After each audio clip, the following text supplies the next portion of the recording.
Today's episode is brought to you by Tenrex Software. Tenrex Software is an agile, fast-growing, fast-moving CRM software that is making waves in the market right now. I've used multiple different CRMs as both a recruiter and as an L&D manager / external L&D person, and I have to say this is one of the easiest CRMs to use. They're adding loads of new functionalities to it, and if you use Tenrex and you say, actually, do you know what, we would like this functionality, can you put that in there for us? They've actually worked with customers where they have taken about 2 weeks to implement a new aspect of their CRM, so it's super fast to turn around in that respect, really, really easy to use, and they're just making waves in the market, guys. So if you're interested in using Tenrex software, reach out to them, either John or Mark, who I've met multiple times, had on the podcast. They're great guys, and if you use code Charles10, you'll get a VIP discount, and your boy will get a bit of kickback from that. Look at the banner they made me as well if you're watching this. So massive, massive thank you to the guys at Tenrex. Thank you so much, and let's get into the episode. Hello everybody, and welcome to the 1% Better Recruitment Podcast with your host Charles Kiriakou. We are back again at the recruitment agency EXPO live, and I'm joined by Dom from Quest Personnel. Dom, thank you so much for taking the time to do this with me today. How are you, my friend? Very good, very good. Looking forward to delving into this episode. So yeah, can't wait to get cracking. Awesome, man, awesome. I've been looking forward to this for a long time because when Dom and I first spoke, he reached out to me about coming to the EXPO to do this episode live. And obviously being a recruitment trainer and a BD coach, when someone approaches me about building a cold desk, I'm so fascinated to hear insights from people that have done it themselves in different markets. But before we get into the topics and the flow of the conversation, Dom, for people that may or may not know who you are, what you do, what you've done, etc., give us a bit of a lowdown, mate. Yeah, so I suppose going back to the very beginning, I first of all studied architecture at Leeds University, did 6 years of studying, which included a year placement in London. Finished in 2010, which was in the middle of a global recession. Tried to move to London, move to the bright lights, and could not find an architecture job for love nor money. So I worked for Farmers Weekly magazine, which after 6 years of university, I was working and selling cows to farmers. It's not the best career move, and it was just a bad experience with an agency that got me into recruitment. So I wanted to get back into construction somehow. I had a 3-stage interview process via a recruitment agency for a construction job, and they completely ghosted me. So I called up their manager, I kicked off, and their manager actually offered me a job in recruitment. Oh, wow. Yes. What an interesting story on how you got into the industry. I've never heard that one before. Yeah, so that is how I started off. So over the years, I've been doing it for 12 years, doing construction recruitment. Over the 12 years, I've built 4 desks from complete scratch. So I've gone from absolutely zero to high performer, high biller on 4 different desks over 12 years. So I've been there and done that, working through the trenches, just doing it from absolute zero to being a high performing desk. So I'm someone who wants to share strategy, wants to share ways of doing things as well, really. That's amazing, man. What an interesting story, because normally you hear people like, how'd you get into recruitment? I just fell into it, blah, blah, blah. I'm one of those very bizarre people that chose purposely to get into recruitment, and whenever I tell people that, 9 times out of 10 they shake their head like that and go, are you all right, mate? Why? There's easier jobs to do, mate. But listen, the topics that we discussed, and these are the ones actually that you mentioned to me, obviously building 4 brand new desks and going from zero to hero. I've got them in front of me. You want to talk about building a new desk, will the desk actually work, looking at data, I'm massive on that, candidate strategy, headhunting, differentiating from other agencies. As I'm sure you can tell, so many agencies out there are with specialists, like what does that actually mean, etc. And then the final thing is like actually taking a candidate to market. The guest that I had on earlier, we talked a little bit about obviously AI because it's like the big topic, but we touched on it for about 5 minutes about tools to use to take candidates to market and how to differentiate yourself with that massive wave of tools with AI. But let's start things off then. So you, before we click record, you mentioned about like doing the analysis and figuring out, is this desk actually worth building? Someone that's done it 4 times, I've done it myself as well. Give us a little bit of a breakdown on what you mean by that.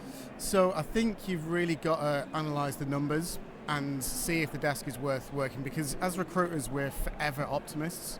So it's easy to just look at a certain sector, look on LinkedIn or on YouTube and see, or TikTok and see recruiters doing well in a certain space. And it's really easy to get attracted by the noise that's going on in a certain sector. But before you delve into it, it's really important just to see what the actual facts are. So the way that I would always recommend going about doing this is just have a look at specific areas. So whether that be in the European market, the US market, the UK market, pick key cities within those areas that you are more likely to have a lot of clients.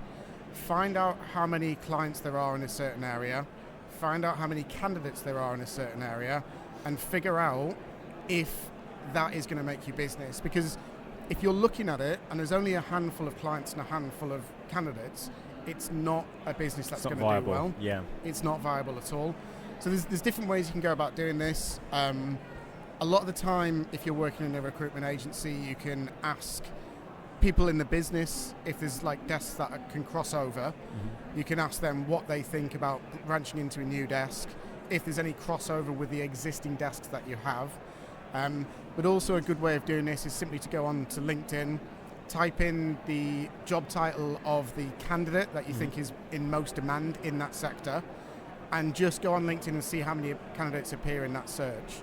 And then you'll be able to find out whether there is actually going to be money to be made there, or whether you're just going in there just because everyone else is and you're jumping on the bandwagon. Yeah, that's a really, really good point you've raised, because whenever I go into a business as an external person and I sit down with a consultant, and more often than not I'm like, right, so break things down for me. It's been 3 months, you've not done a placement, you've not pulled a new logo yet, what's going on? And they go like, we've verticalized, but we've verticalized so much that there's not enough. And then they'll do like a Boolean on LinkedIn and there's like 50-60 candidates within like the southeast of the country. And I'm just sat there and I'm like, right, well, you've verticalized, which is great, but you've done it too far. So unpicking what you just said there, like when you've looked at the desks that you've built up, what would you, and I guess this is quite subjective, right, but like, is there a specific number of candidates, clients that you look for? Like talk me through that. Yeah, so I think, everyone says it in recruitment that you need between 10 to 15 key clients. And what I would say to that is that, yeah, that's great, but you need 10 to 15 repeat business clients to make a successful desk. So what you've got to look at is if you're looking at a certain, and be really specific in your geography as well. Don't go UK-wise. That's the mistake everyone makes. They go UK-wide, they shortlist a job, none of them get the job, or maybe it gets to second stage and they've hired someone else, and you can't do anything with that shortlist. So be real specific in the area that you're going to work on. So what I did, started off with London, because I knew that was obviously a big city. I'd say you need to have a list of at least 50 to 80 potential clients, because you're not going to do business with all of them. You whittle that down. Maybe just get in front of the clients is a really key one as well, which I'll talk about later. But I'd say 50 to 80 clients in a particular geographical area. Then what you need to do is figure out what your ratios are as well. So for example, I know my ratios are for every 4 candidates I send to an interview, one of them gets placed. So then if I scale that up, I say, okay, well, if there's, for example, 50 clients, I know that there would need to be around about 4 times that in terms of candidates. So I'd look for the figure of around about 200 candidates. So for every 1 client, you've got 4 candidates in that space.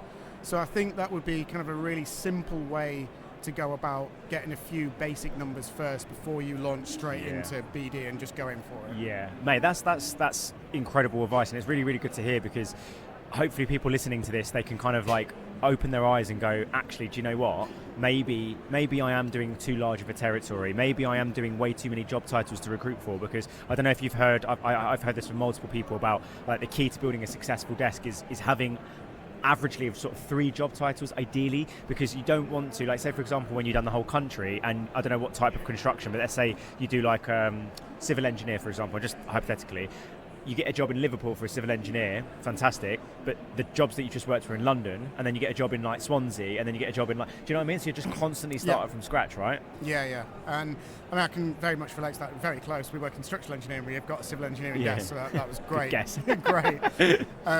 But what I would say with that one is be a specialist in a niche geographical area. So I started off in London because I live in London and I can go and meet the clients. Now it's taken me a year to get to the point, because I did the structural engineering desk. I've been on the desk for about a year and a half now. It took me a year of working purely in London, not getting distracted by stuff anywhere else, not getting distracted by the big name companies who are in Glasgow that wanted to recruit, purely focusing in London, getting to know my market, being a specialist in that market, learning that inside out, and then I went, okay, I'll do Manchester now. Because I looked at the numbers, I saw Manchester was the second biggest city that was recruiting. So now I'm attacking Manchester as an area. I've done that. Now I'm going to Bristol and Birmingham. But still, I'm not going out of those 4 zones. Yeah. And now I've got people who are joining my team because I've built out London so much that is ticking over now. That's really ticking over, that's doing well. And now I can attack those other cities. And by the way, just for a heads up, London is probably one of the hardest markets to recruit for. Yeah, because it's saturated, right? There's everyone and their nan is trying to do the London market. I had a guy that's potentially going to come on the podcast who's set up his construction business in the UK, but he lives out in Dubai, so his business runs itself, and he's looking to move over into the US. And when I asked him like what topics you want to talk about, he said doing the UK market is bollocks. And I was like, oh, and he went, I don't know if I want that to be like the main topic, but essentially like it's a fool's game sometimes, like because it's so saturated, and unless you've got like a defined sort of niche that you're operating in, it's really tough. I mean, I've done the UK market because I love speaking to people in the UK. When I did Germany, Austria, Switzerland, there's like a lot of cultural differences. Like I'm quite a fast talker, they're like very sort of like slow speaking and stuff. It's quite difficult. But aside from like the volume of clients, candidates and stuff, perhaps like, if someone's thinking about setting up a new desk, what other things would you look at to go and say, actually, that's not viable? Okay, so I would kind of just see if they've tried doing a desk before. Because sometimes you might be working for an agency where they've tried doing the desk before, they've had someone doing that desk and it's failed and not worked. Mm-hmm. So ask internally if it has been tried out before.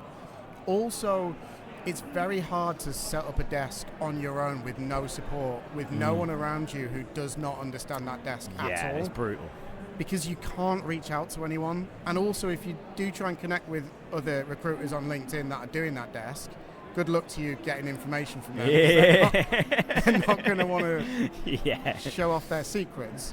So I think it's one of them is make sure you've actually got a good network of people around you who can support you.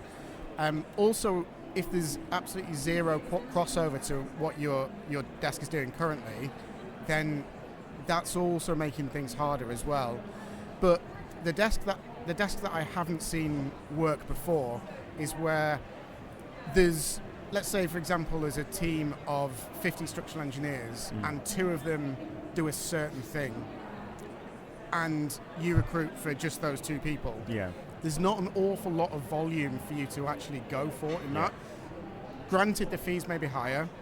Granted, there may be a few candidates out there, but the amount of work that you've actually got to put in to get that high fee doesn't kind of cover it. So what you tend to find is you'll work a job for like months and months and months, get one fee, but that really doesn't balance out all the other little fees that you could have had along the way if you were just doing a desk that had more volume to it. I think volume is the key word there. Yeah, I totally agree. So last point on the first part here, because when I go into businesses and I sit down and like the first thing I do with the recruiter is I use the analogy of opening the hood of the car, right? And then actually diagnosing, right, what's the actual issues here? And more often than not, it's because people don't have a clearly defined ICP. And whenever I mention that, people go, ICP? And I'm like, yeah, ideal customer profile. And they're like, well, we just do construction in the UK, or we do tech sales in the UK, and it's like, right, okay, that's not clearly defined, right? So what would you say, like, if you were to go away, me and I were going to set up a recruitment business now, we're going to set up and identify what our ICP is, what would you say are like 3, 4, 5 things that you go, right, here are my things, that is my clear defined ICP? Okay, well, I can tell you what it's not. Okay, go for it, Tell you what it's not is going after the big name companies just because they're the most attractive. Yeah. So the mistake that I made very, very early on was like, I worked in architecture as the second desk that I built up. I looked at the top 100 architecture practices in London. I went after all of them. I had my time wasted consistently because it was breaking into the PSL. It took me ages to get there. As soon as you're on the PSL, you've got no contact with line manager. You are competing against loads of other agencies. Because you're competing against agencies, the majority of them are using job boards. So you're just in a race to get candidates over as quickly as possible, not qualifying them properly, and giving a bad level of service. So if you do manage to get on the PSL, the service that you're providing is not that great, and also you get your time wasted a lot as well. Mm-hmm. So the first thing that I would look for is, okay, so there are those big companies out there, but who are your more SMEs? Who are your medium-sized companies? how many of those there are. So you can go on LinkedIn, you can actually search by the amount of people within a certain company. So I look at 1 to 10. I look at anything less than 200 really. Same. Yeah. I would see as a good SME to work for. I agree. So I would look at that. Then I'd also have a look at how many candidates are in that company that are the most sought after candidates. Uh-huh. So what I'd do is I'd have a look on job boards, I'd have a look on LinkedIn, what is being advertised the most, what job role in that sector is being advertised the most. Then you can find out which candidate is in the highest demand. Then you can go on that company profile, see if they've actually got anyone. If there's no one there at that kind of level, you know, without really doing too much research, there's a demand there for that candidate. So that allows you to go out to market, be very, very specific. Obviously, you've got your ideal client profile, but now you've got your ideal candidate profile as well. But then I would just look at, you know, how many line managers can you speak to? Is there a HR process involved? Do you just have to go through HR, or can you actually speak to line directly? Because that's a key one for me, is speaking to line directly and getting the information from the person who's actually doing the hiring. Because it's all well and good getting a job description from an office manager or a HR manager, but you've got to say, like, what does that actually mean? I think for me, if I can't get, so my whole thing is solution selling, which took me a long time to actually figure out what that was. But the way I went about doing it was finding out from candidates what their main reasons for leaving that job role was. And then I've got the 5 key reasons. Then I speak to the line manager and get information on all 5 of those key reasons and what that business does to support those key reasons. So for example, could be their hybrid working policy. A candidate hates working 5 days a week in the office. I'll say, what's your hybrid working policy? They say, we work 2 days a week working from home. Brilliant. Then I say, okay, there's support for career progression. So I'll ask the client what their support for career progression is as well. So having that direct contact with the hiring manager themselves ensures that you can extract that better information, which is away from just, we're this size, we work on these projects, we're great to work with, aren't we all fun and games because we have pizzas on a Friday? That's not good enough in this day to sell to candidates. I totally agree. Amazing. So to summarise then, so if I'm going to build up a desk right now, I'm going to set up my hypothetical recruitment business, what are like 2-3 things to look for to build my ICP, 2-3 things to look for that I should not do for my ICP. Okay. That's just a quick summary. Yeah, so quick summary. ICP should be SMEs, anything over 200. It should be in a specific geographical area, and you should be looking at if they have a shortage of the most in-demand candidates in the market. For the candidate side of things, again, you need to look at are the candidates in high demand? Where is the most job adverts out there, and how many of those high demand candidates can you actually speak to? Secondly, with candidates, you've got to figure out their specializations in the market and get to know your market. So just get out there and ask questions to the candidates as well. The other thing that I would look for as well, and this is from a permanent perspective, is either longevity in the companies, or you're actually asking the question, why did they leave their previous employer? And just putting a note underneath that on the CV as well, the reasons for leaving is really important. Don't let the clients guess their reasons for leaving their last employer. That last point that you said there is actually a really interesting one, because like when I done recruitment perm, very similar, because the market was so small, we verticalized industry within the industry, if that makes sense. So we did medical technology sales, so I did surgical, and then I did surgical urology. So any product that was sold to a urologist, I would recruit the clinical salespeople or salespeople in and around sales, basically. And I've lost my train of thought now. What were we just talking about? In clinical psychology. We were talking about the candidates, the ICP. I've completely lost my train of thought. That is so frustrating. Oh, it will come back to me in a second. Forget ICP, client profile, and then candidate profile. Saying about solution selling and adding you brought me back. I had a brain fart. So sometimes there would be companies where their retention was so poor, and you look at that and you go, that's probably not a client that I want to work with because they can't hold people.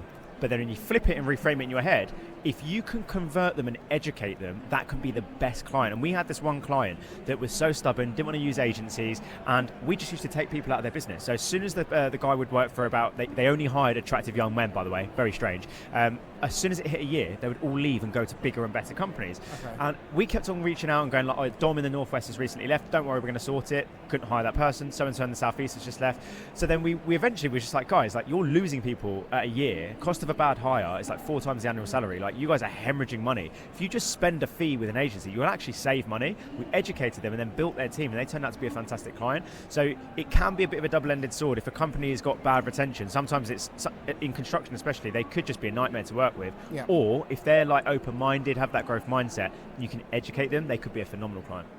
Yeah, I think, you've touched on a really important point there, is adding value to clients as well. I mean, I add it to candidates and clients, and this one for me, it took me about 2 years to get my head, because I heard it all the time on recruitment podcasts, like adding value, adding value, adding value. I was like, what does it mean? I don't get it. So I think for me, the way I kind of boiled it down is adding value is just professional gossiping, which people would find interesting. Yeah. So, to kind of give example from a client perspective, I knew that a building company was going to be building a lot of residential within London. I reached out to all of my clients and told them, I said, I know the director over there. If you want to pick up more business, go and link up with that director.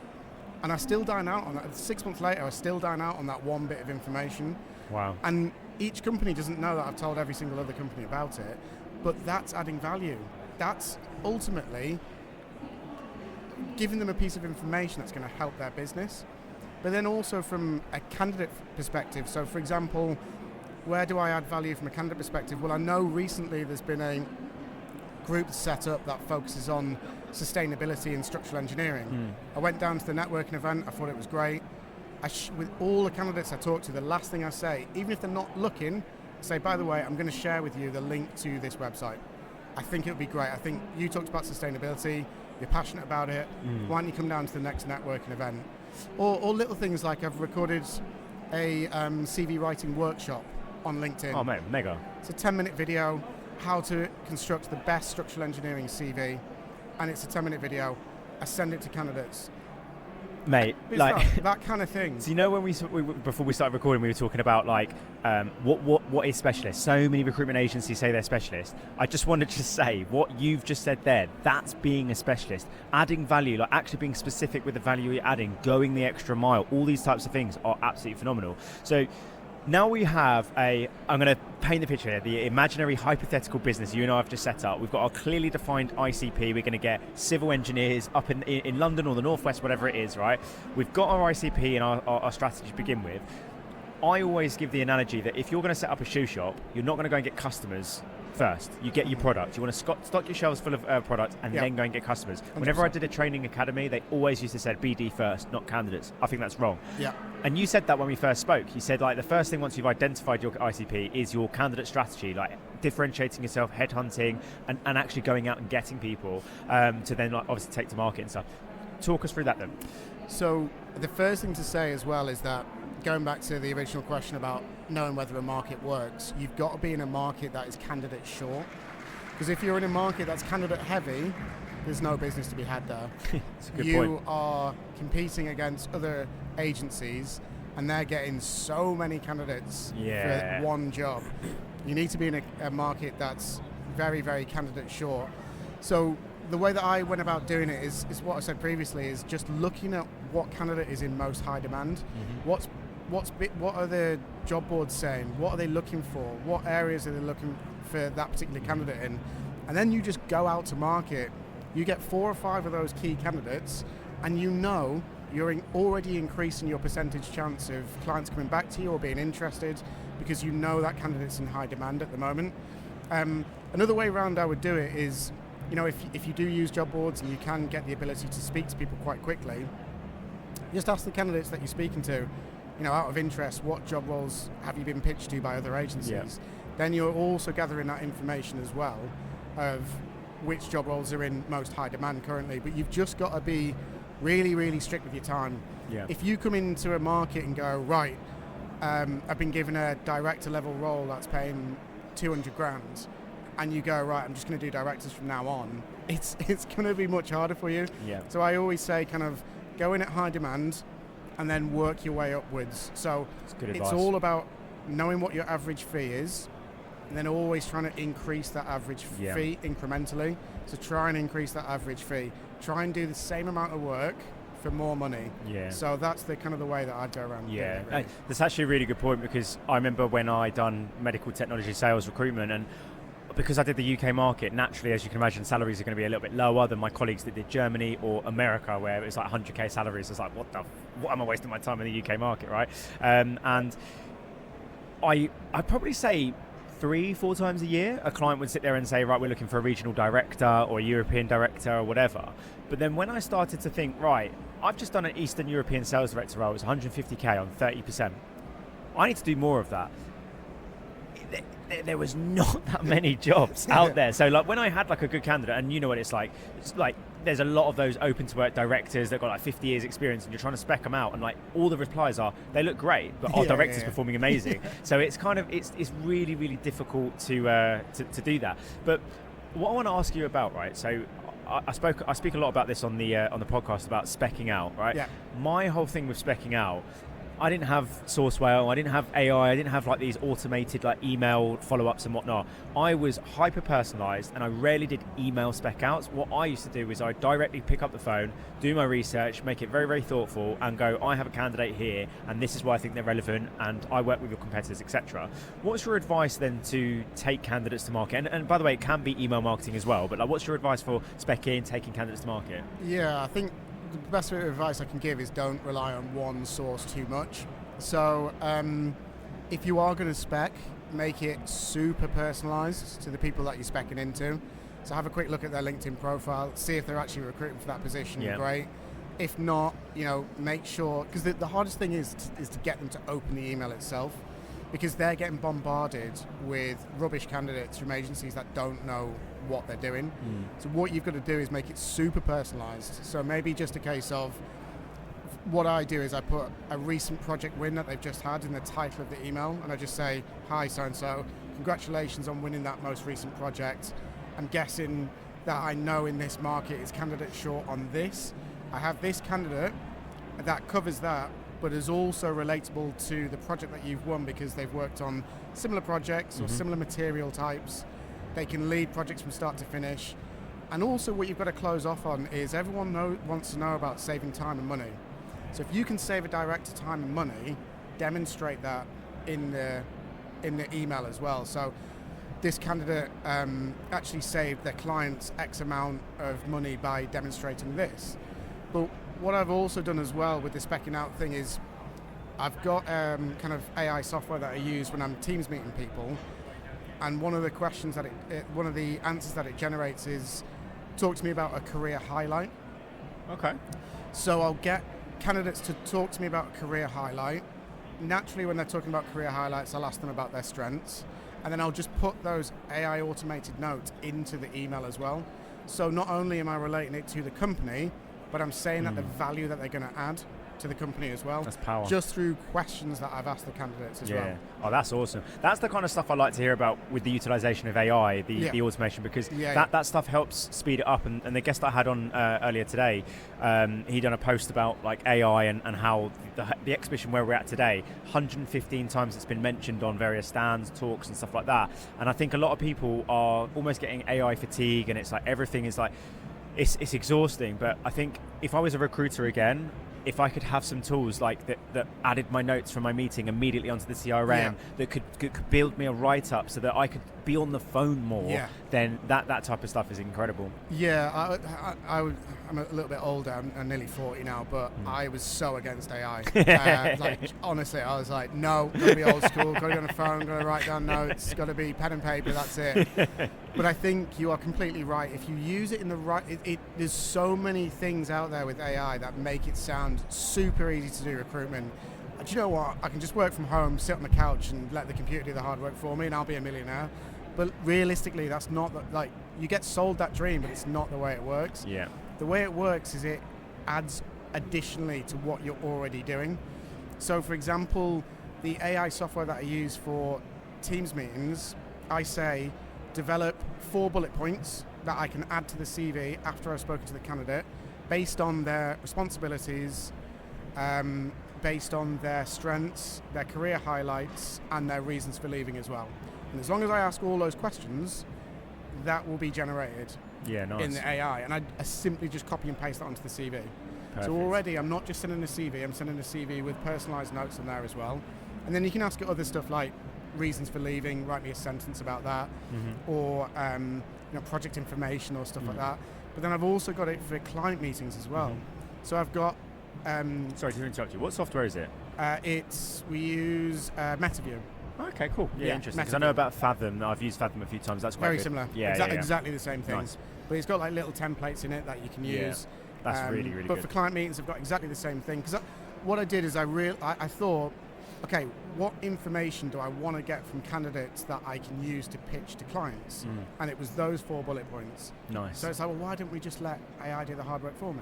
It's a good point. So what I've done is implemented that to the rest of the office. Not everyone's great at taking down notes. A lot of people aren't really adding notes to the CV. Yep. Just make it super easy for people. Mate, and they're more on board with it. That's insane. I can't remember what episode it was I mentioned this, and I've probably mentioned this a few times, so apologies if I'm repeating myself, but when I did recruitment, like sales recruitment, every single day at 5 o'clock, I used to, because I wasn't very good at planning. I've never been like the most detail-orientated person. I'm kind of a wing-it type of individual, right? But every day at 5 o'clock, I would sit there and I'd type my notes onto the system, because I used to write everything in a book, like being quite old-fashioned. And I remember one day my managing director came over and was like, what are you doing? And I was like, I'm doing my admin. He went, how much admin have you got? And I opened up, I'd done like 15 candidate qualifications, I've taken a new job on, and none of it's been put on the system. So I was like, I have to go and add the CVs to the system manually, then I've got to code them correctly, then he went, why are you not doing that as you go? And I went, because like I can't type and talk. That's ridiculous. And he looked at me and went, right, tomorrow, next call you make, I'm taking your book away. And I was like, you're not going to take my book away, Tim. It's just not going to happen. He went, okay, cool. The next day I come in, I've got my diary, change the page, right, okay, candidate qualification, hey Dom, how's it going, like that. Director walks over, picks up my diary, throws it in the bin, pushes the mute button on my phone and went, learn. And I was like, I was freaking out. And you know what it's like when you're like quite young as well, and someone interrupts you in your flow, the candidate's going, yeah, this is what's important to me. And I'm just sat there like, like that. And he went, type. So naturally, because I'm quite good at spitting on the spot, I just said to the candidate, oh, apologies, the line just cut out there. Do you mind just slowing down a touch? Because I'm trying to type my notes into the system as we speak, just so that I've got all the necessary information, and I'm not very fast at typing. Candidate was super understanding, was like, oh, I get it. I'm a field salesperson. I do my admin at the end of the day. It's so long. It's fine. If you need to stop me, just stop me. But, carried on. All my notes, I created bullet points for like what their MITs were, reasons for leaving, salary, and all the rest of it. Add, done. But now I don't need to do admin. I was like, what? This is insane. But now, obviously, we've got like these tools to help us with that. It's just incredible.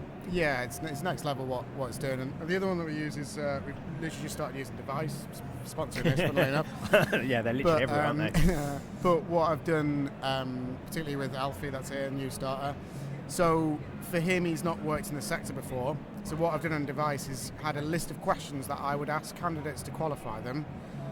And every time he makes a call, he gets that list of questions up. So Device is listening out for him asking those questions, writes a summary of the answers that they gave, and it also writes a synopsis above as well. Wow. So from a manager's perspective, that is now making me realise that he has actually asked all the questions that I've asked him to. It's creating a short synopsis. He can spend more time actually listening to the candidates and learning, but also having a bit of guidance in terms of exactly what questions he needs to ask as well. So again, it's optimizing your work. It's not sitting back and just letting the robot do everything for you. Yeah, absolutely. So the final part on the topics that you mentioned to me was about taking a candidate to market. And I appreciate we have kind of gone into a little bit about like the personalizing, specking out and stuff. When I created the academy at my old company, they had something called KP1 and KP2. Key process 1, key process 2. Key process 1 was working a job. Key process 2 was working a candidate. I always preferred working the candidate, taking a candidate to market, but then equally, because I was largely retained, whenever I got a job on, it wasn't off the back of a spec out. My approach was more about what pain points have you got in recruiting, and then we took the job and we did a full search, all the rest of it. when you're working a candidate, what's your sort of process? If I say, for example, I'm a civil engineer in London or whatever market you're working, and I'm absolutely unreal, I'm not working with any other agencies yet, and you go, right, Charles, I'm going to take you to market. What's your process? What's your strategy to take that candidate to market? So first of all, I'd look at the company that they work for currently, and I'd look at, so you can really easily go on LinkedIn and look at people who have left that company and where have they gone. Okay. So straight away, you know, there's 10 other companies that have hired someone from that company. So it's so much easier because there's an internal reference there. They can say, do you used to work with so-and-so? We've just received his CV through a spec by an agency. But you know that they're going to have those internal conversations first because there's someone in the business that's left that current company of the candidate to go and work there. So that's a really easy way of doing things. And then also, it is about building up information as well. So if you know who the main competitors are for their current company that they work at, and obviously LinkedIn Insights can give you a little bit of information there, but I always ask my clients, who are your main competitors, who do you come up against all the time? And then if you've got like a pool of clients that you know are all competitors with each other, you can then send that candidate to market to all of those clients as well. Oh, amazing. Yeah.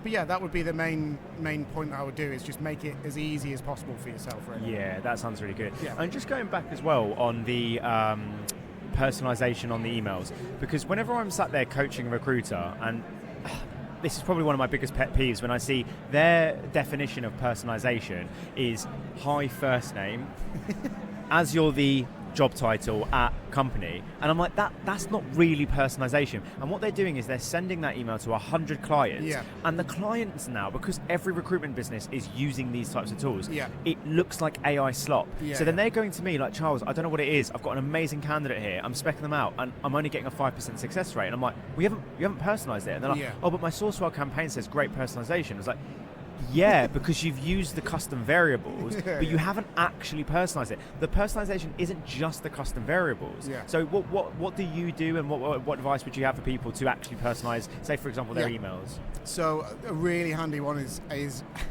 I put someone's name in the title. Oh, okay, I like that. So I put someone's name in the title, like, if we've worked for a director in the business at a previous company, I'll name drop that director's name.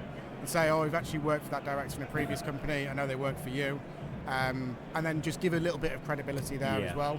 And if they see if a director sees another person's name that they know, they will read the email. No matter what the content is, you'll actually get past the first bit. What you should not do is put CV of structural engineer, really good. Like, everyone's doing that. I know, You've got to be a little bit different in this market, because I speak to directors and they say, I just delete those emails now. You're not even getting your email read anymore, if that's the way you're doing things. Another thing that I can do is, if I know that they've just won a major project, so go on their LinkedIn profile or go on their news feed on their website, look at any exhibitions that they've been to recently, any talks that they've done, anything that they've got coming up, any charity days that they've done, drop that in. Say, I saw you did the charity day for so-and-so. Excellent work on that. I know that would be a company that this candidate would be really, really happy to work for. And then just make it relatable, and then go into your bullet point pitch of why they're suitable for that particular client. But again, it's that, and don't spend hours on LinkedIn going through every single bit. That's what I was guilty of before, and my rate of emails out really significantly dropped. What you've got to do is get really super sharp of just a quick couple of minutes, grab key bits of information, look at what the director's been posting about, look at what the director's been liking. It'll give you a very quick rundown of what their interests are. 100%. And then you just relate the email to that quickly. 100%. And equally, because sometimes in particular, like, somebody could be listening to this and they go, no one posts on LinkedIn in our industry. Copy and paste the company in Google, click on the news tab and see what news comes up. Like, for the techie sort of clients, they don't really post a lot on LinkedIn. They might repost the company thing. But you click on news, and in like tech, for example, we've been bought by, we've merged with, we've just secured Series A funding. So then you put that as the title. And I always say to people, like, look, you might not be the most uniquely charismatic person in the world, but it doesn't take an awful lot to try and personalize things and try to be a bit different. Like, I'm quite I don't know how to say it. I'd say I'm quite fortunate that I am just naturally just very different to a lot of people that I work with. I've always been called a weirdo in the office and stuff, but I am who I am, right? But the clients that I've won recently, the in-mails, because I haven't got the tech to get their numbers, so I have to either get a number from someone or rely on a very personalised in-mail. And the 2 clients I've recently got on board with, one was I don't want to say their name, but basically their name is my name, right? So I just said, your company name is amazing, I'd love to work with you. And the guy laughed and was just like, all right, fair enough, you win. And the other one, they do design and build recruitment. I'm a massive drum and bass head. So I was just like, I've always wanted to work with a recruitment business that recruits into drum and bass. And I waited about 45 minutes and then I went, oh no. I just realised it's design and build. Yeah, and he was just like, fair enough, because it's different. And also another thing as well, and I wanted to get your opinion on this. A lot of recruiters, right, so it's different if you're speccing in a candidate. But like when you connect with a client on LinkedIn, one of my biggest pet peeves is someone sends me like a personalised message, like keen to connect, sound. Then they go, here's our tax services. Here's No, don't do that. Like when you just immediately go in for the sell, that's, for me, it's just like, all right, chill out. Yeah, I learned the hard way on that one because I really messed up. So I used an AI automation like LinkedIn Messenger tool, connected with a load of candidates, did the really generic, like, hi, you're looking for a job. Came back, no. And it's taken me a year and a half to build up that brand and trust again by continuously posting, because when I did reach out to those people and they said no, if I did speak to them later on, they were like, oh yeah, you're that recruiter guy. Yeah. And it's like you damage your reputation straight away by not being personalised. Big time. So connect with those people, connect with all the directors, connect with all the candidates in the space, start posting relevant content. If you don't know what relevant content should be, ask them, what are your interests? Thank you. What do you really like about your job? What are your interests? And start writing it down. And I get stuff that comes to me in the middle of the night and I write it down on my phone. I'm like, oh, that would make a good post. Or, for example, I'll have a conversation with a candidate and they've got a frustration about a certain thing. Post about that. Yes. Post about relevant stuff. Don't guess what you think they want to hear about. Ask them that question first. Do you know what? You're the first person, weirdly, who's actually said that about personal branding, because I always ask people about personal branding. And it's, if you think about it, actually, personal branding, when did it start to become quite big? 5 years ago, maybe? Yeah, 7, 8? 5 years ago, yeah. Do you remember when it first started to get big? It was kind of like how we looked at AI when AI started to come out of the woodwork about a couple of years ago. Everyone's like, oh, this personal branding bullshit, la la la. And I worked for a company that was against consultants doing posts, and were like, you need to do it through the company page. And I was like, that's so stupid. But the point you raised, and I wanted to echo this because I'm like, yes, you've nailed it. I used to do that all the time when I'd speak to a hiring manager, and did you ever watch Columbo growing up? Yeah, so you'll know this reference, and younger people have no fucking clue what we're talking about. But you know the Columbo clothes, right? Yeah. So for people that don't know, he was like a detective. It was on Channel 5, it was an old TV show. But he always used to go, like, just as he's about to walk out the door, and one more thing, with his cigar in his mouth, right? So I'd speak to a client on the phone and go, all right, and Dom, one more thing. I'm trying to get a bit more active on LinkedIn, and I've been asking clients recently about what types of things they want to see, and often or not they want to see kind of what the salaries are, or what candidates are looking for. Might be different for yourself. So I pre-frame it, give them a bit of context, and go, what do you want to see? If I was to post something, what would interest you? And then they feed me the insights. And then when I go and speak to candidates, and candidates go, oh, I got ghosted by a recruiter, or this happened, I'm like, there's content. So if you're somebody that struggles to get those ideas, if you're not someone that ever wakes up in the middle of the night like you and I going, oh, there's an idea, just get the info from your market. Yeah, it's the easiest way to do it. Stop sitting there and stressing about what you should be posting about. Do the easy stuff first and just ask people what you're interested in, what you usually click on when you like, or even better, go on their LinkedIn profile and see what they've clicked on and what they like, and do that. That's the beauty of LinkedIn, isn't it? Really easy. Really easy. Amazing. Well, look, I'm conscious of time, Dom. This has been phenomenal because this is exactly the type of stuff that I am just waxing lyrical on a day-to-day basis when I'm on site and speaking to people. So this has been really insightful. And it's great to also hear from someone that's still kind of on the tools now and doing the job, because it's been a couple of years since I've done recruitment per se. But as you know, I finish every single episode off with the same question. Following this episode today, how can our viewers and listeners get 1% better in recruitment? So for me, I think it's all about self-reflection is how you get 1%, because 1% better, you need to know what you did previously and what you're doing currently. And the only way to do that is self-reflection. And it took me a while to get my head around this, but what I kind of implemented, which I found works really well, is just a SWOT analysis at the end of every quarter. So by SWOT analysis, what I mean is you write down your strengths for that quarter, you write down your weaknesses, you write down the opportunities within your set market, and you write down the threats to that set market as well. So what you do is at the end of every quarter, you reflect back on what you said were your weaknesses and what you said were your strengths. Then you rewrite it and you go again. So what that allows you to do, if you want to get 1% better, you need to know what your weaknesses are. A lot of the times I've done this, I've actually worked on my weaknesses without even realizing it, because it's just that mental thing of writing it down. And I don't even know that I'm doing it. Subconsciously, I'm working on it and improving on it.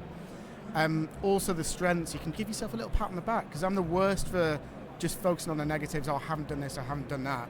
But a lot of the times I don't celebrate the wins or the small wins. So it's really good just to check in at the end of every quarter and go, do you know what, actually I did really well on that. I've actually improved some of those weaknesses. To get 1% better, I need to work on a couple of these things. And then every quarter, you've got something to focus on, something to work on. That's absolutely killer, man. I really like that. Amazing. Well, guys, if you made it this far, thank you so much for tuning in. It's the second live podcast of the day, second live podcast. I've smashed the goal. I set the goal in there. Speaking of SWOT analysis, I've done that literally in December last year, set myself some goals for the quarter. Awesome. And we've got a couple of weeks, a week or so left for the quarter. We've smashed the goal. So massive thanks to Dom. Go follow him on LinkedIn. Like, subscribe this video on YouTube, Spotify, Apple. The newsletter's blowing up as well at the moment, so it's all going off. But yeah, Dom, thank you so much. Really appreciate it. Nice one. Thank you very much for having me. I really enjoyed this. Nice one. Nice one.